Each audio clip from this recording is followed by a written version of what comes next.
ವೀಕ್ಷಕರಿಗೆ ನಮಸ್ಕಾರ, welcome to my YouTube channel. Bigg Boss Kannada season 12ರ ನಿನ್ನೆ ಸಂಚಿಕೆಯಲ್ಲಿ ಏನಾಯ್ತು ಅಂತ ನೀವೆಲ್ಲ ನೋಡಿದ್ರಾ.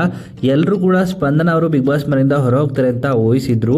ಆದರೆ ಬಿಗ್ ಬಾಸ್ ಒಂದು ಟ್ವಿಸ್ಟ್ನೇ ಕೊಟ್ಟರು ಅಂತಾನೆ ಹೇಳ್ಬೋದು. ಸ್ಪಂದನನ ಸೇಫ್ ಮಾಡಿ ಮಾಡೋರ್ನ ಎಲಿಮಿನೇಟ್ ಮಾಡಲಾಗಿತ್ತು.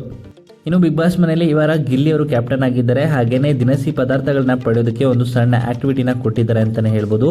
ಈ ಟಾಸ್ಕ್ನ ಎಲ್ಲ ಸ್ಪರ್ಧಿಗಳು ಆಡಬೇಕು ಅಂತಲೂ ಕೂಡ ಬಿಗ್ ಬಾಸ್ ತಿಳಿಸಿದ್ದಾರೆ. ಒಟ್ಟಾರೆಯಾಗಿ ಈ ಟಾಸ್ಕ್ನ 8 ಸ್ಪರ್ಧಿಗಳು ಆಡ್ತಿದ್ದಾರೆ. ಇನ್ನು ಗಿಲ್ಲಿ ಅವರು ಕ್ಯಾಪ್ಟನ್ ಆಗಿರೋ ಕಾರಣದಿಂದಾಗಿ ಉಸ್ತುವಾರಿನ ವಹಿಸಿಕೊಂಡಿದ್ದಾರೆ ಅಂತಾನೆ ಹೇಳ್ಬೋದು.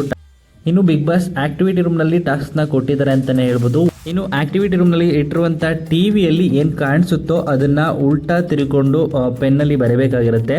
ಅದು ಕೂಡ ಲೆಫ್ಟ್ ಹ್ಯಾಂಡ್ನಲ್ಲಿ ಬರೀಬೇಕಾಗಿರುತ್ತೆ. ಒಬ್ಬೊಬ್ಬರಾಗಿ ಒಂದು ಸ್ಪರ್ಧಿ ಆದ ನಂತರ ಇನ್ನೊಬ್ಬ ಸ್ಪರ್ಧಿ ಬರೀಬೇಕಾಗಿರುತ್ತೆ. ಇನ್ನು ಬಜರ್ ಆಗೋಷ್ಟರಲ್ಲಿ 4 ಸ್ಪರ್ಧಿಗಳು ಕಂಡು ಹಿಡಿದು ಏನು ಅಂತ ಗುರುತಿಸಬೇಕಾಗಿರುತ್ತೆ. ಇನ್ನು ಈ ಟಾಸ್ಕನ್ನು ಕಂಪ್ಲೀಟ್ ಮಾಡೋದಕ್ಕೆ ನಿಗದಿತ ಸಮಯವನ್ನು ಕೂಡ ಕೊಟ್ಟಿದ್ದಾರೆ. ಆ ಸಮಯದೊಳಗಡೆ ಈ ಟಾಸ್ಕನ್ನು ಕಂಪ್ಲೀಟ್ ಮಾಡಬೇಕು. ಅಷ್ಟರಲ್ಲಿ ಕಂಪ್ಲೀಟ್ ಮಾಡಿದ್ರೆ ದಿನಸಿ ಸಿಗುತ್ತೆ ಅಂತ ಬಿಗ್ ಬಾಸ್ ಕೂಡ ಸೂಚಿಸಿರ್ತಾರೆ.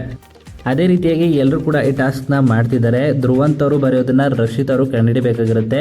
ಧ್ರುವಂತ್ ಅವರು ಏನು ಬರೆದ್ರು ಅಂತ ರಕ್ಷಿತಾಗೆ ಸರಿಯಾಗಿ ಗೊತ್ತಾಗ್ತಾ ಇರೋದಿಲ್ಲ. ಅದರಲ್ಲೂ ಕನ್ನಡ ಸ್ವಲ್ಪ ಅಷ್ಟಕ್ಕಷ್ಟೇ. ಅದರಿಂದಾಗಿ ಒಂದು ಬಾಸ್ಕೆಟ್ನ ಕಳ್ಕೊಳ್ತಾರೆ ಅಂತಲೇ ಹೇಳ್ಬೋದು. ಇದರಿಂದಾಗಿ ಗಿಲ್ಲಿ ಅವರು ನೋಡು ಸರಿಯಾಗಿ ಕೂತ್ಕೊಂಡು ಕರೆಕ್ಟಾಗಿ ಹೇಳು ಅಂತಲೂ ಕೂಡ ಇಲ್ಲಿ ವಾರ್ನ್ ಮಾಡ್ತಿರ್ತಾರೆ. ಈ ರೀತಿಯಾಗಿ ನಡೀತಾ ಇದೆ. ಇನ್ನು ಸ್ಪಂದನ ಕಾವ್ಯ ಅವರಿಂದನೂ ಕೂಡ ಒಂದು ಬಾಸ್ಕೆಟ್ ಹೋಗಿದೆ ಅನ್ನೋ ಮಾಹಿತಿ ಇದೆ. ಈ ರೀತಿಯಾಗಿ ಲೈವ್ ಅಪ್ಡೇಟ್ಸ್ ಅಲ್ಲಿ ನಡೀತಾ ಇದೆ. ಇನ್ನು ಈ ವಿಡಿಯೋ ಇಷ್ಟ ಆಯಿತು ಅಂದರೆ ಲೈಕ್ ಮಾಡಿ. ಬಿಗ್ ಬಾಸ್ ಕನ್ನಡ ಸೀಸನ್ 12ರ ಮತ್ತಷ್ಟು ಹೆಚ್ಚಿನ ವಿಡಿಯೋಗಳಿಗಾಗಿ ನಮ್ಮ ಚಾನಲ್ಗೆ ಸಬ್ಸ್ಕ್ರೈಬ್ ಮಾಡಿ. ಹಾಗೇನೇ ನಿಮ್ಮ ಪ್ರಕಾರ ಬಿಗ್ ಬಾಸ್ ಕನ್ನಡ ಸೀಸನ್ 12ರ ವಿನ್ನರ್ ಯಾರಾಗಬೇಕು ಅಂತ ನಿಮ್ಮ ಅನಿಸಿಕೆಯನ್ನು ಕಮೆಂಟ್ ಮೂಲಕ ಕಮೆಂಟ್ ಮಾಡಿ ತಿಳಿಸಿ.